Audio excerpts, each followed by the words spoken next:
Hello everyone, welcome to Research Academy.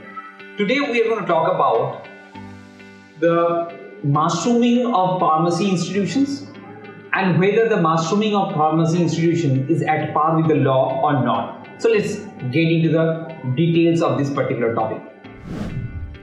Now before getting into the topic, I need to tell you two very important things. The first thing is that if you haven't subscribed to the Telegram channel, can you do subscribe to it? And the second important thing, the CLAT PG capsule course is live. If you haven't checked that, link is given below in the description. Can you do check it? It's absolutely suitable for the last 90 days preparation. Now let's get into the details of this particular case. Why we are talking about this case? The Supreme Court recently, in the case Pharmacy Council of India versus Rajeev College of Pharmacy, in that held that right to establish educational institution is a fundamental right under Article 19(1)(g), and the reasonable restriction can only be imposed on that fundamental right by a law, not by executive instructions. So from that perspective, we're going to talk about Article 19(1)(g), we're going to talk about the reasonable restrictions and all those aspects.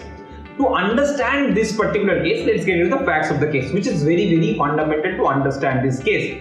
As here in this case, different bunch of petitions have been filed, different high courts are involved. So we are going to first check out the facts, and then we're going to first check out the different understanding of different high court, and then we will get into the issues and the court reasoning. Okay, so let's get into the facts.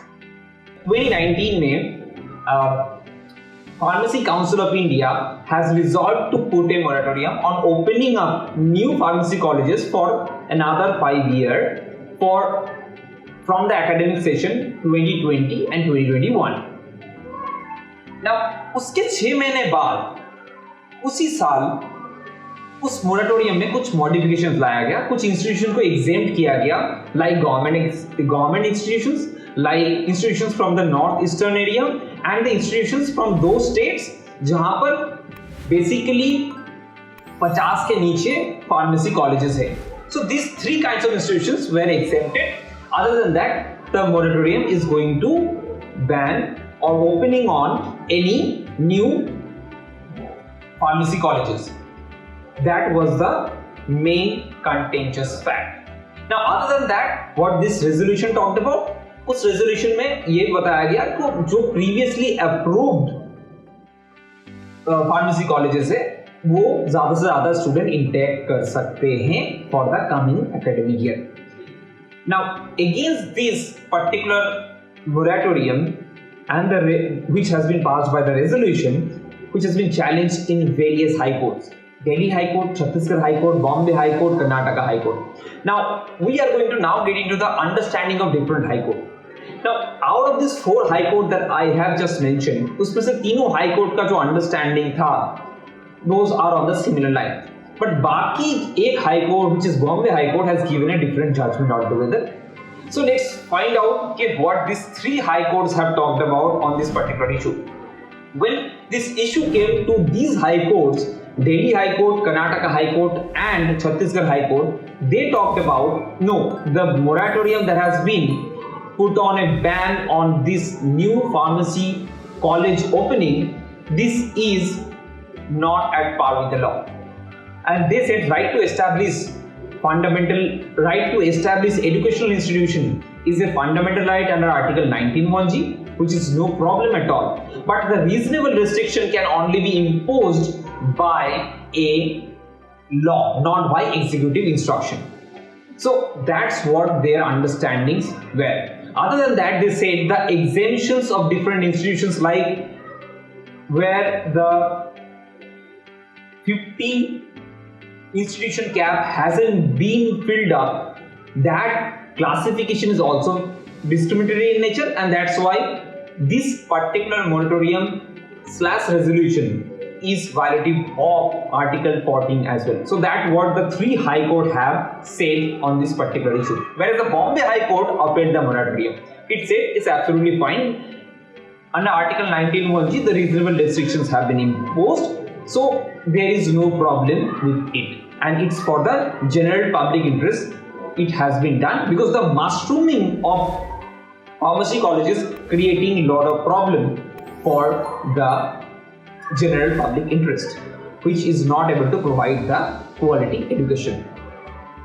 This is the whole situation. 3 High Court talking in line, whereas another High Court talking against it. That's where the Supreme Court came into the picture, and Pharmacy Council of India approached the Supreme Court to find out the solution of this problem, whether this moratorium is fine or not. That has been passed through the resolution. Can it be done? Can it impose the ban on the opening of new pharmacy colleges for the next 5 years or not? That we're going to find out the answer for. So the issue is very simple. You can understand. Can this moratorium impose a ban on the opening of new pharmacy colleges for the next 5 years or not? That is the issue. Let's get into the court's reasoning that we are going to have. Now, in the court's reasoning, the Supreme Court got into first whether there is a fundamental right or not, which is the first important point. And the court, after checking the precedent like PMFI Foundation case, Islamic Academic case, and PA Namdar case, the Supreme Court looking at the precedent and said there is a fundamental right to establish educational institutions under Article 19(1)(g), and there is no problem in it, there is no denying the fact. But the next question comes into the picture, as it is in Article 19(1)(g), so definitely some kind of reasonable restriction can be imposed. Now, these reasonable restrictions, how can it be imposed? Then the Supreme Court gave the answer, it can be imposed by only law, not by any policy or not by any executive instructions. For that regard, Supreme Court gave the 2 precedent. One is State of Bihar versus Project Ucha Vidya, and another one is State of MP versus Thakur Bharat Singh. By quoting these 2 judgments, Supreme Court said no, if any kind of reasonable restrictions can be imposed under Article 19(1)(g), it has to be imposed by a law, okay, not by mere policy decision or executive instructions, nothing. Proper legislation has to be put in place, and then the reasonable restriction can be imposed. There is no problem with the reasonable restriction, only there has to be a law. In this case, the moratorium that has been passed by resolution, there is no backing from the Act, okay, and as a result, the legislation is not, this moratorium and the resolution is not backed by a law. It is just an executive instructions that has been taken by executive authority. So in that case, as it is not backed by law, this resolution has to be struck down as per the understanding of the law. Whereas another side, though there is another topic that appellant side has raised voice against, that is the mushrooming of different pharmacy colleges, which is undermining the quality of education. From that regard, though the Supreme Court has raised voice, Supreme Court said, yeah, it's true that mushrooming of the pharmacy colleges is detrimental to the quality education sometimes, and as a result, this has to be checked, and that's why Pharmacy Council of India has to look after this while allowing different kind of pharmacy colleges or opening up new pharmacy colleges. But having said that, in this case, the moratorium and the resolution, this is not backed by law, which has to be struck down. Okay, so by having said that, this is the whole situation in this case. I hope you've understood this case. If you have any query, do let me know in the comment box. Next time, we're going to talk about new topic, new case analysis, new event that was there in the previous week. Okay, so by that, we're going to end here. Do subscribe to the channel and please press the bell icon. We will meet again with a new topic next week. Thank you. See you soon.